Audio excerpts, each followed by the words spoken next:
Bienvenidos a Orientación Jurídica. En el día de hoy hablaremos sobre la violencia doméstica. En este mes de la familia es triste saber que existe en nuestro Panamá una alta incidencia de violencia doméstica, porque la violencia no solamente es un daño físico que se le hace a una persona, también está la violencia psicológica, económica. Son cicatrices que quedan y la familia es la estructura de la sociedad.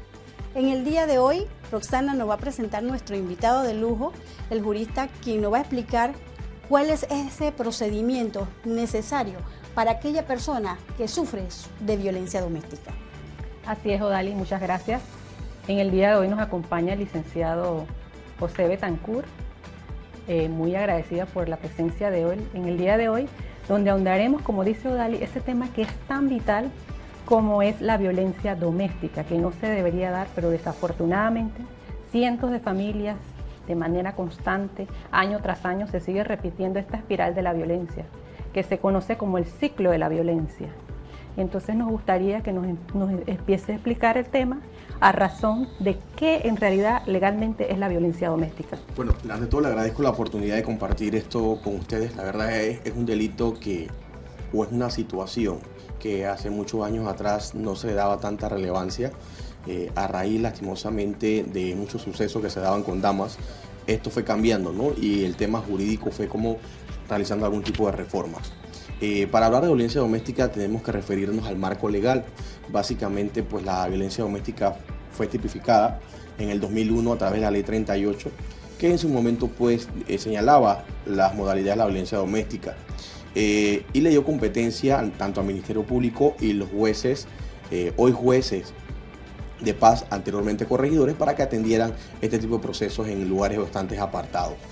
Cuando hablamos de violencia doméstica, según la normativa que tipifica este delito, tenemos que señalarnos pues el artículo 200 del Código Penal, que él señala pues básicamente que toda persona contra la cual pues se haga un acto que se considera un tipo de violencia física, psicológica, patrimonial o psíquica, tiene una pena de 8 a 5 años. Claro, el artículo también señala pues en qué momento se considera violencia doméstica, y es ahí el punto de que muchas veces hay algún tipo de confusión entre violencia doméstica y violencia de género. ¿Qué pasa? A veces tenemos algún tipo de personas que tienen una relación que no es permanente, que es una relación de noviazgo, que ocasionalmente pues cohabitan en el mismo lugar y se da una situación pues y realmente pues hay reglas establecidas para considerarse lo que es violencia doméstica. Obviamente la violencia doméstica lo primero que tiene que protege es el vínculo matrimonial, personas que hayan tenido o haya sobrepasado 5 años de convivencia, que es una unión de hecho, y personas que tengan menos de este tiempo, pero cuya intención de permanencia pueda acreditarse. De igual manera, personas con un vínculo cercano, ya sea por el tema de consanguinidad y afinidad, que es muy importante manejarlo, porque si este vínculo no se acredita, pues no hay delito.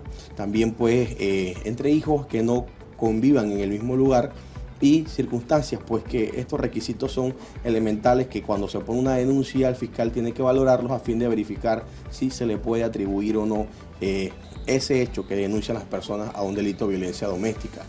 Es importante pues que el acceso a la justicia en este tipo de delito, yo siento que, y debo ser responsable, se ha tratado de garantizar por todos los medios, darle esa competencia a los jueces de paz para que de manera provisional tomen las medidas correspondientes en aquellos lugares bien apartados donde no hay sede del Ministerio Público. Fue algo muy conveniente. Ellos tienen la facultad de aplicar cualquier medida para proteger en ese momento a la víctima. Lo importante en este caso siempre es la protección a la víctima. Las medidas que se colocan a raíz de una denuncia siempre van encaminadas al proceso y a las víctimas en sí. Sí, hoy día vemos que hay cifras, trabajamos unas cifras del Ministerio Público, que el total es de 7.769 en lo que va del año. Estas son cifras del Ministerio Público, sin embargo, son cifras oscuras porque muchas veces no se hacen las denuncias pertinentes, no solamente hay violencia cuando es de una pareja o un matrimonio, dentro del mismo círculo hay también maltrato al adulto mayor. ¿Y qué tiene que hacer esa persona? Primero, claro, la voluntad también de ella saberse víctima y que tiene que hacer las debidas diligencias, pero ¿cuál es el paso? Sí, mi experiencia como funcionario y fiscal, en su momento me tocó atender a muchas personas en lo que es la atención primaria y también en el sistema inquisitivo. Ha dicho algo importante, esos números realmente no son los que marcan la violencia doméstica en la estadística. ¿Qué pasa? Comúnmente llegan personas a buscar una orientación ante el Ministerio Público y cuando se les manifestaba o se les manifiesta por parte del funcionario que los atiende qué conlleva el proceso, muchas personas, muchas víctimas dicen, yo vengo después, yo quiero una orientación. La verdad, pues si el proceso llega hasta allá no me interesa, yo solamente quiero que lo saquen de mi vida o solamente quiero una medida de protección, pero para poder en esa medida tengo que hacer todo eso, no lo hago. Entonces, comúnmente pasa eso. Claro, la norma dice que los fiscales pueden iniciar de oficios de investigación, pero en ese momento quizás no haya algún tipo de indicio que pudiese dar un indicio fuerte para abrir una noticia y realmente pues no se abren. En algunos casos, por la experiencia que tuve, sí se abrían noticias de oficio porque era contundente, era tangible, se visualizaba la situación de la dama o el caballero, porque también no es un tema de género, es un tema igualitario. Entonces, se abren esas denuncias, se valoran en su momento los hechos. Las medidas de protección siempre va de acuerdo a los hechos que se narran. Muchas personas a veces se da que acuden ante el Ministerio Público o ante los jueces de paz con otra intención, pero realmente pues es sabio la ponderación que hacen los fiscales de no aplicar una medida que sea desproporcional. Por lo general a veces hay otros temas detrás de estas situaciones, pero entonces ahí viene pues la experiencia del fiscal de darle la medida consona mientras que se da la investigación a la persona para que ella se sienta protegida. De ahí en adelante pues el acceso, ¿verdad? Yo lo reitero, ha sido bastante abierto para todas esas personas que se consideran víctimas en un momento. En este caso también podría presentar la denuncia otra persona que puede ser, por ejemplo, la madre de la víctima o tiene que ser directamente la víctima. No, sí, es que el código establece, el Código de Procedimiento Penal en el artículo 113, 114 establece qué delitos necesitan ser abiertos por denuncia, otros de oficio, y cualquiera puede denunciar. Y obviamente el Ministerio Público está obligado en su momento a realizar los actos de investigación al fin de recabar esa víctima. Se ha dado en su momento que han llegado vecinos a señalar situaciones que se dan, lo hacen de forma anónima, se hacen informes y se levantan las experticias, porque las víctimas a veces están tan inmergidas en el ciclo de violencia que no se atreven, no tienen ese apoyo y realmente pues sí se da de esa manera. Inclusive se dan denuncias de oficio a raíz de los informes que se hacen por estamentos, hospitales, seguros o el MIDES. Todo eso mandan informes de sospecha y demás, y esto da origen también a que se abran esos procesos de violencia doméstica, pero es bastante complicado cuando se da de esta manera y que la víctima no participa, porque a veces está inmersa en ese ciclo de violencia, en la promesa de que todo va a cambiar, y es que las cosas pueden cambiar, pero es que hay que buscar ayuda psicológica, y si esa ayuda no se busca, el ciclo de violencia se va agudizando al punto de que de una violencia doméstica puede pasar a un femicidio. Esa es la realidad y la verdad pues eso es lo que se maneja en este tipo de procesos. A veces las víctimas no tienen el apoyo. Muchas personas dicen, no, verdad es que yo denuncio a ese hombre o yo denuncio a esa dama, pero no es fácil la decisión, porque siempre pues ves situaciones colaterales que tú piensas que por no tomar la denuncia, por no interponer la denuncia, pues le haces un bien, pues, como son los hijos, familiares y demás que están cercanos, pero realmente si tú no denuncias la persona, los niños crecen en ese ciclo de violencia y esto es algo que también va a afectarlos a ellos a futuro. Sí, porque muchas veces la gente piensa que la violencia solamente con golpes o con heridas, que son cicatrices, pero también la violencia económica y psicológica, todas te llevan y te pueden llevar a la muerte, porque si no te dan los recursos para poder sobrevivir, un niño o un anciano que no le dan los recursos económicos para comer, de supervivencia, los medicamentos, el seguimiento, también te puede llevar a la muerte al igual que el otro. Dentro de su experiencia y de estas estadísticas que son oscuras, grises, que no llevan a la realidad, ¿qué denuncias se dan más? ¿A niños abusados, ancianos, mujeres golpeadas? Bueno, lo que más se da, según mi experiencia, es la violencia física. En segundo lugar colocaría la psicológica. La física comúnmente, y tiene varios factores, y debemos ser honestos con la sociedad que vivimos. En primera instancia, el abuso el abuso, porque hay que definir el abuso de consumo de bebidas alcohólicas y el abuso de sustancias alucinógenas. A veces dan problemas económicos en el hogar y también a veces, y hay que decirlo, infidelidades, que esto ocasiona pues como un detonante, porque si usted, en el sistema inquisitivo, recuerdo, habían preguntas medulares que habían sido consensuadas a nivel nacional, y una de las preguntas que siempre nos correspondía hacerla, ¿usted sabe si él consume sustancias ilícitas? Hay que preguntarle, porque esos eran los factores que detonaban a veces la violencia, o ingiere habitualmente bebidas alcohólicas. O sea, todo eso se daba en ese escenario. Entonces, la verdad es que la primera que yo colocaría en este tipo es la física, la que comúnmente se da. Bueno, como vemos, el tema es muy interesante, involucra muchos temas a razón de los factores que llevan a la violencia.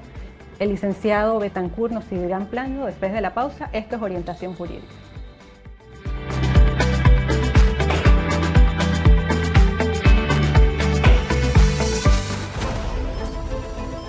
Toda la actividad de la vida nacional tiene una conexión directa con el quehacer legislativo. Es por ello que en Cuestión de Orden analizamos en profundidad diferentes hechos y situaciones de tu entorno en materia laboral, salud, seguridad, historia, cultura y mucho más. Cuestión de Orden, una conexión directa con el quehacer nacional.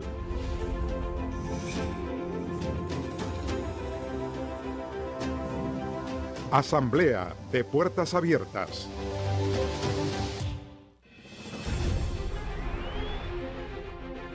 Punto de Vista es un programa de opinión cuyo objetivo principal es hacer docencia y mantener a la ciudadanía informada de temas de interés general mediante un conversatorio con reconocidos expertos. En cada edición de Punto de Vista usted encontrará temas y contenidos prácticos sobre finanzas, tecnología, historia, ciencia, bienestar, salud, gobernabilidad y temas jurídicos en general. Igualmente analizamos las iniciativas parlamentarias presentadas, así como las leyes ya aprobadas y otros temas de impacto a la ciudadanía.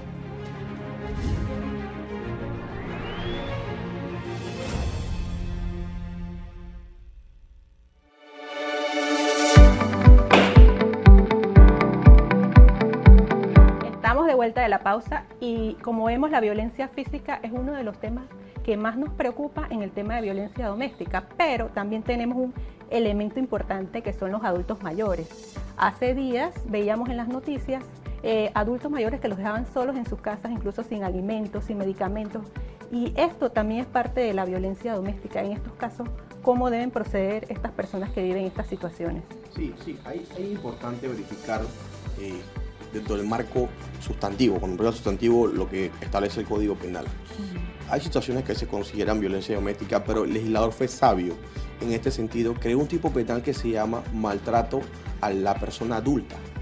Esa situación que usted me ha señalado, dependiendo de cómo se den los hechos, las circunstancias, también podría enmarcarse en eso, porque ese tema de abandono, dejar a una persona, pues no hay un maltrato, por así decirlo, directo, pero ese descuido y ese abandono a una persona pues también conlleva otro tipo de sanción, que es el abandono de una persona adulta, y se da comúnmente dejarlos en casa, no darles los medicamentos y demás, porque al final pues lastimosamente hay personas pues que no tienen esa reciprocidad con sus padres, sus abuelos y demás, y eso también pues el legislador fue sabio en que hay un tipo penal que se enmarca más en las situaciones. Es que es un mundo, siempre había que verificar cuál es la circunstancia y verificar si en verdad nos vamos por violencia doméstica o se va por otro delito que también, inclusive, también está el tema del maltrato.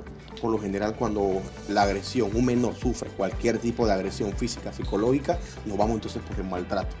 Pero cuando un menor, entonces, es el agresor, nos vamos por la violencia doméstica, si es hacia un adulto. Y eso es muy importante, por mi experiencia también trabajé en la legislación penal de adolescentes, y ese alto índice que hay de niños, de adultos, maltratado por adolescentes, es bien alto. Lo que pasa es que ahí la ley 40 de 1929 establece pues la reserva del proceso y demás por las garantías procesales que tienen los adolescentes, pero allá la experiencia que tuve, las conciliaciones que se daban allá y hay otras que no se podían conciliar eran bastante altas. Ahí inclusive a veces había que disponer medidas para que estos agresores fueran a albergue o con un familiar que quisiera hacerse responsable en los casos que alguien que quisiera, porque es bien difícil a veces cuando hay este tipo de menores siendo los agresores. O sea, es un ciclo bastante fuerte que se ve en ambas vías, de adulto hacia menor y de menor hacia adulto. Es bien difícil manejarlo porque son muchos factores que influyen en ese tipo de violencia. La verdad es que se da de todo en este asunto. Cuando es el ser humano es conflictivo y se dan ciertas cosas que no deberían de suceder y menos en el seno del hogar, que es la estructura de esta sociedad y que vemos que se va deteriorando con este tipo de situaciones que se dan. Cuando hablamos también de un tipo de lo que es los delitos contra el orden jurídico familiar, también vemos el maltrato del niño. Hay un tipo también dentro de este tema de la violencia doméstica, los niños que son usadas muchas veces para la mendicidad, para que se lo dan a otro adulto para que lo ponga en la mendicidad. Esto ya no se veía. Últimamente se están viendo casos que se confunden con niños migrantes, pero no es así. Sin embargo, esa protección que se le da al menor queda como vulnerable. Sí, el menor es víctima de muchas situaciones de este tipo de maltrato. Usted ha dicho algo cierto que se está dando en Panamá, no se veía mucho eso, pero también pues debemos a la migración que hay, que también pues muchas personas pues no llegan al destino final y se van quedando en algunos países y estamos viendo esa situación aquí en Panamá. La verdad, muchos niños a veces son enviados a albergues por esta misma situación, ya que en su momento se hacen operativos y demás, y al verificar, ¿no?, su entorno familiar, vemos hogares que han sido separados, padres que no se ubican, familiares que no se quieren hacer cargo de los niños, y que toca pues verificar dónde se ubica ese menor. Porque no es que tú levantas el teléfono, por lo menos en el caso cuando estábamos en la institución, y tenías un albergue que recibiese, no. Depende de la edad. Si ya es una persona, ya es un adolescente que tiene una edad ya casi a tomar la mayoría de edad, es más difícil. Todo eso se ve y la verdad no es fácil manejar ese asunto. Siempre pues lleva sus situaciones y como quien dice, ¿no?, en el desespero de poder darle respuesta a ese menor de edad, de dónde quedaría. Entonces todas estas cosas pasan. También algo que siempre afecta a los menores de edad es cuando las diferencias, los problemas entre adultos, padres, a veces por separación, por demás, por divorcio, quedan los menores inmersos en este tema. Es triste porque la experiencia que tengo como funcionario y como abogado particular, me ha tocado ver padres manipulando a hijos para conseguir algún tipo de proceso y una sentencia para conseguir un divorcio, y yo quedarme con la casa y yo quedarme con tu cuarto de crianza porque así te llevo y me regreso para mi país. Esta es una realidad que se vive y se han dado situaciones, y yo llevo a procesos donde menores de edad han dicho: mi mamá me dijo que dijera esto, que dijese que me orinaba en la cama, porque claro, una menor de edad que ha sido víctima de algún tipo de delito, tocamiento o maltrato, crea secuelas y son síntomas que se dan en un menor de edad. O sea, todo esto pasa en la vida real, créanme, todo esto pasa, esto no es invento.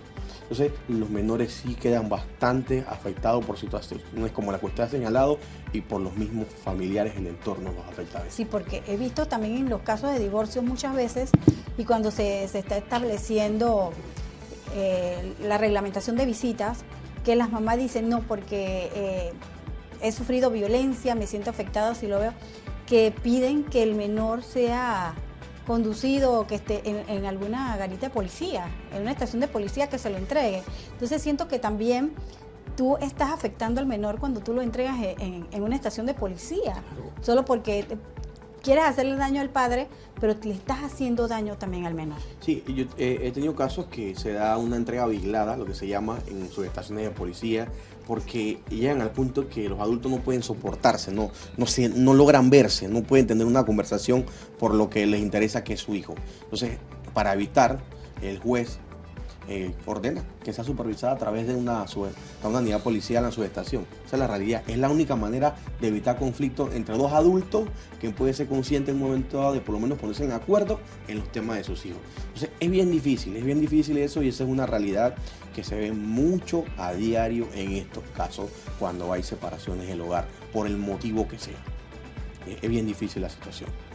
Como vemos, es una línea bien delgada en la cual tenemos que, primero que todo, pensar en los menores, en esos niños, porque los estamos afectando ya de por hecho de hacerlos mentir para beneficiarnos en un proceso, porque como vemos, la norma sí protege a la víctima, pero no podemos mentir o fingir un delito que no existe, y esto es investigado. Es así, ¿no? Sí, claro, es que realmente a veces este tipo de cosas como que desmeritan la importancia que se le tiene que dar a estas investigaciones sensitivas contra menores de edad. Yo personalmente tengo situaciones que no puedo conversar porque son temas que debo reservármelas, pero le puedo decir con seguridad como abogado y como miembro de la sociedad que lastimosamente eso se da, y hay una afectación grande porque entonces el menor sí está siendo maltratado psicológicamente. Y esto es algo que lo va a afectar en su psiqui, en su desenvolvimiento en el entorno, en el colegio, porque tanta situación que le han dicho, di la verdad, di mentira, di esto, no va mi papá, la mamá o el padre diciéndole tu mamá es mala, tu papá es malo, tu papá hizo esto, y esto pues es él también, esas personas, como lo señaló la licenciada, eso es penado. Eso es penado porque realmente los tribunales también tienen la potestad de que cuando observan algún tipo de estas conductas pueden ordenar que se hagan investigaciones de oficio para que la ley también sancione a estas personas, porque realmente pues son cosas que no deben de darse, pero se dan. No podemos decir que no se da, sí se da. Bueno, Roxana, no sé si tengas... Sí, es importante en esta materia lo que es la parte de psicológica, cómo se trabaja la parte psicológica de las víctimas. Realmente las víctimas de violencia, por la parte ya sea psicológica, la parte de violencia física, y la que no hemos tocado por el momento ha sido la violencia patrimonial. Sí. Entonces esto es bien importante. Sí, mire, la violencia psicológica, la verdad, el instrumento más fehaciente para acreditarlo es una evaluación médico-legal psicológica que determine si hay un tipo de afectación. Pero es importante verificar todo ese escenario, que se pueda, que solamente un examen médico legal psicológico no pudiese determinar exactamente si hay o no hay una afectación psicológica. Esto es un tema más profundo que en mi experiencia tiene que verse con esos temas. La situación económica, la violencia económica también se da, es la que quizás tenga menos incidencia, pero resulta que es necesario determinar en qué situación se considera una violencia económica. Y es fácil, se lo explico con algo práctico. Si yo tengo un kiosco y ese kiosco es el modo de vivienda, el modo de vivir, de entorno familiar, es un tema que hemos trabajado juntos como familia, y una de las partes, uno de los padres, toma la iniciativa de querer de repente tomar dinero, no pagar las cuentas, saque dinero de la cuenta para pagar los gastos, comprar los productos. Entonces ese negocio que era la subsistencia del hogar está en riesgo, y eso pone en subsistencia el mantenimiento de la familia, su comida, educación y demás. Entonces ese es un ejemplo claro y sencillo de lo que es la violencia patrimonial. Tienen que ser situaciones, bienes que dependan o estén amarrados de la subsistencia de ese hogar para que sea considerado violencia patrimonial. Eso es un asunto muy importante, porque a veces se llevan temas de separación de bienes y demás, que es otra cosa, a una violencia patrimonial, pero obviamente pues, se ha definido a través de la misma ley 38, te lo señala, y de fallo, qué es violencia patrimonial, y lo que le he señalado es lo más práctico para comprender que tiene que ser algo que dependa, que la familia dependa de ese tipo de situaciones, básicamente. Así es, muy interesante. Vamos a continuar con el licenciado Betancur ahondando el tema de violencia doméstica. Nos vamos a una pausa y volvemos.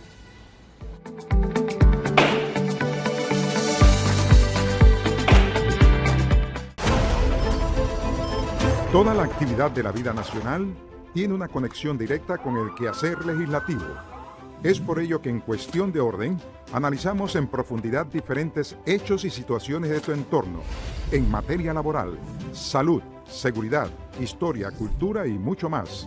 Cuestión de Orden, una conexión directa con el quehacer nacional.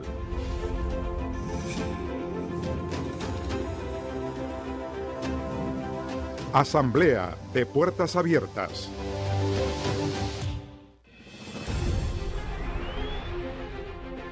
Punto de Vista es un programa de opinión cuyo objetivo principal es hacer docencia y mantener a la ciudadanía informada de temas de interés general mediante un conversatorio con reconocidos expertos.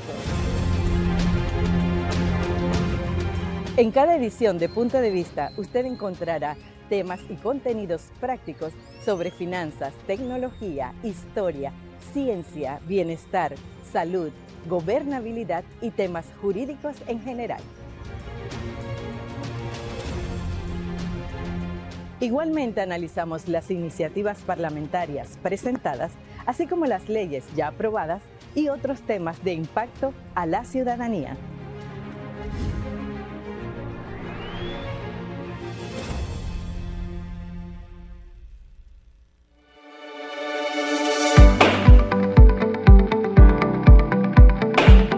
Estamos de vuelta en su programa Orientación Jurídica, licenciado Betancourt, para que nos explique el procedimiento que debe hacerse en el tema de la violencia doméstica. Sí, como ya hemos indicado, pues las atenciones primarias del Ministerio Público y los jueces toman de primera instancia este tipo de denuncias, aplican las medidas proporcionales correspondientes, va a una investigación informal, se acredita el delito, ya sea psicológico, patrimonial, físico, psíquico, y entonces se realiza la imputación de cargo.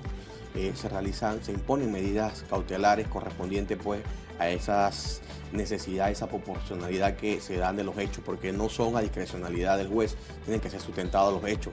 Inclusive hay personas que son reincidentes y se le aplica un tipo penal que es el quebrantamiento de medidas de protección. Cuando aplican medidas de protección y no se ha imputado cargo, las personas son tan insistentes que a ellos no les interesa y quebrantan la medida. ¿Y qué pasa? Por ese quebrantamiento de medidas llaman a veces, no, lo tengo aquí, me golpeó de nuevo, va el policía, lo aprenden y quedan detenidos por el quebrantamiento. Mire que no quedan detenidos a veces ni por la violencia doméstica, quedan detenidos por el quebrantamiento, porque es evidente que si yo te notifiqué que no fueses a esa casa, que esto, que el otro, y no te importó, entonces no hay otra medida más que la detención provisional. Pero muchas veces la víctima siente ese temor dice, me dan una boleta, pero esa boleta no me protege. Entonces, ¿cómo seguir? Muchos dicen el collarín, de que te marque, que si el Ministerio Público tiene esa herramienta, de que marque dónde está el agresor o que se está acercando a la víctima. Sí, porque para muchos dicen la boleta no me sirve, no me protege. Hay medidas de protección, pero el tema de localizadores electrónicos que le llaman, se están aplicando actualmente como medidas cautelares, más que todo. Y sí, en verdad eso está funcionando. Hay personas que tienen ese brazalete electrónico y eso hay un departamento que se encarga de eso. Sí se está aplicando, pero como más que todo en la medida cautelar después de la imputación. No se está aplicando antes hasta después que tengo conocimiento. La verdad es que lo que usted ha dicho es bien cierto, se da mucho eso, pero cuando vemos acá ya después de la imputación y demás, viene el proceso ya lo que corresponde a la investigación. Ahí hay salidas alternas. A veces las víctimas llegan, bueno, mira, yo la verdad pues acepto que cometí el delito, acepto esto, yo quiero indemnizarte porque sé que te dañé, destruirlo el negocio familiar, dañé cosas en el hogar, dañé tu auto, que se ha dado bastante cosas como esa, o simplemente yo te quiero indemnizar porque sé que tú tienes que rehacer tu vida, tienes una situación psicológica, yo te la causé. Te indemnizo y hacemos lo que es una suspensión condicional del proceso, se suspende a condiciones por 1 año, 3 años y se ponen unas condiciones que van desde no acercarse a la víctima, tratamiento terapéutico y demás. En algunos casos no se da y en algunos casos las víctimas no quieren ningún tipo de suspensión. Ha sido tanto el daño que lo que queda es, si está el delito acreditado, es un acuerdo de pena.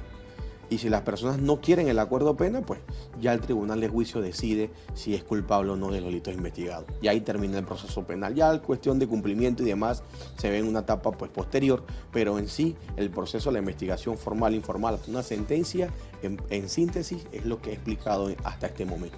En cuanto a las denuncias, se puede hacer, usted hablaba de las denuncias anónimas, ¿se puede entonces hacer denuncias anónimas? ¿Cómo procede?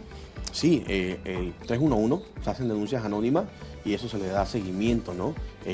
Vuelvo y digo, mi experiencia como funcionario, nosotros llegábamos allá, llegaban vecinos, llegaban a veces familiares que habían sido testigos presenciales de los hechos y ellos decían, yo no quiero denunciar porque al final somos familia, al final voy a denunciar a mi hijo, al final voy a denunciar a mi hermano, y se tomaban anónimas, se hacían informes, se presentó una persona que no quiso a sus generales, señalando todo lo que se daba en esa casa. Uno como funcionario buscaba la manera de que no quedara tan evidente la persona que denunciara y se activaba el organismo de investigación, DIJ, lo que tenga que hacerse. Inclusive a veces hasta recababa menores de edad en los temas de maltrato. Y eso llevaban informes a veces, llegan todavía de instituciones donde hay menores en riesgo, y eso es en días que hay que activarse y recabar a los menores. O sea, también se reubican víctimas. Se sacan las víctimas de los lugares porque dicen, no, que yo no tengo para dónde irme, yo la verdad soy extranjera, no tengo para dónde irme, si lo sacan igual tampoco no tengo cómo subsistir, y es la dependencia lo que a veces limita a las personas, a más, principalmente a las damas, porque también se pueden varones, a tomar la decisión de denunciar. Entonces hay víctimas también que se recaban y se llevan al albergue, eso es una realidad que hay.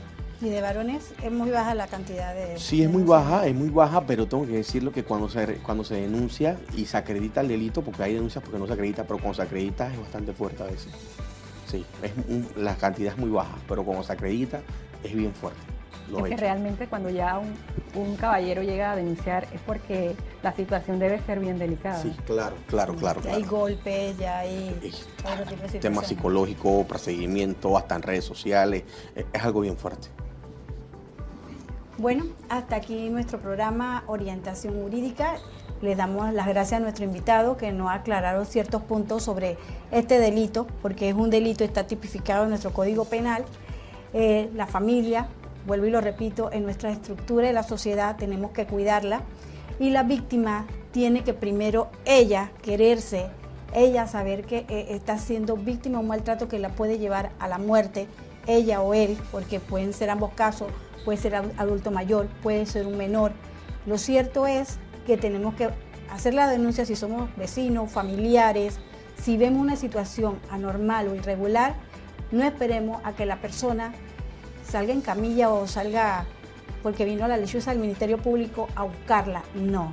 Tenemos que también nosotros tomar conciencia y hacer las denuncias debidas en cuanto al tema de maltrato, al tema de violencia. Hasta aquí nuestro programa de hoy. Roxana. Muchas gracias, Odalis. Siempre ese llamado de atención a que actuemos, a que activemos la justicia, que no nos quedemos en silencio. Si somos víctimas, tenemos que cumplir con romper ese temor y acudir a presentar la denuncia. Por mi parte, eso es todo. Muchas gracias a nuestro invitado. Hasta luego.